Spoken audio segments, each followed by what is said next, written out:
जय हिंद मेरे प्यारे साथियों। आज 18 अप्रैल को इंडियन आर्मी का रिटन एग्जामिनेशन का दूसरा दिन है और दूसरे दिन पहली शिफ्ट में किस तरह के क्वेश्चन आए। कुछ क्वेश्चन जो मैंने स्टूडेंट से पूछे कि पहली शिफ्ट में क्या क्या क्वेश्चन आए थे। सबसे पहला क्वेश्चन था कि विश्व की सबसे बड़ी खारे पानी की झील जो है कौन सी है। कैस्पियन सागर। झारखंड के राज्यपाल आए थे CP राधाकृष्ण। वर्तमान में CDS कौन है। लेफ्टिनेंट अनिल चौहान। जल्लीकट्टू कहाँ का त्यौहार है। तमिलनाडु का। महिला क्रिकेट वर्ल्ड कप कहाँ हुआ। अगला था आपके पास फीफा का उपविजेता। जैसा कि आप सबको पता होगा कि फीफा जो है फ्रांस और अर्जेंटीना के बीच हुआ था, जिसमें विनर थी अर्जेंटीना और उपविजेता आपसे पूछा था तो वो थी आपकी फ्रांस। ठीक है। आपका नॉन कॉपरेशन मूवमेंट जिसे आप बोलते हैं असहयोग आंदोलन किसके कार्यकाल के समय हुआ था। आगे आपसे पूछा गया था कवरावती कहाँ है। लक्षद्वीप में।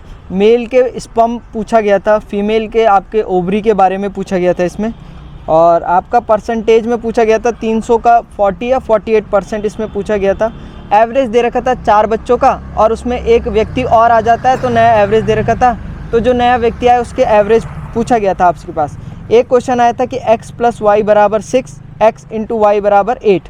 तो x y से बड़ा है या छोटा है, इस तरह का क्वेश्चन आया था। मतलब ऐसे दो नंबर आपको चुनने थे जिनका सम 6 आ रहा था और उनका जो मल्टीप्लाई करके वो 8 आ रहा था। तो 4 और 2 ऐसे नंबर होते।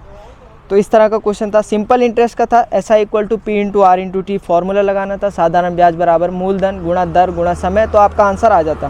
चाल समय दूरी से आ रखा था, टाइम स्पीड एंड डिस्टेंस से। आपको चाल निकालनी थी, दूरी आपको दे रखा था, समय आपको दे रखा था। 1 मीटर में था, 1 सेकंड में था। ठीक है। और आपके पास MP के फुल फॉर्म आया था मेंबर ऑफ पार्लियामेंट।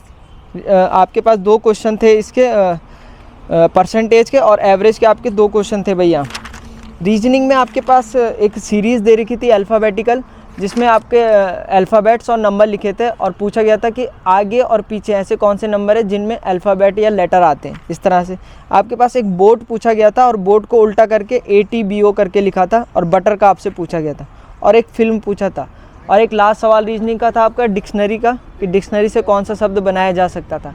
तो ये कुछ क्वेश्चन थे जो हमने स्टूडेंट से पूछे और कुछ क्वेश्चन रिपीट भी हो रहे हैं भाई। कल की शिफ्ट में सुबह डिक्शनरी आया था, वो यहाँ पूछ दिया गया।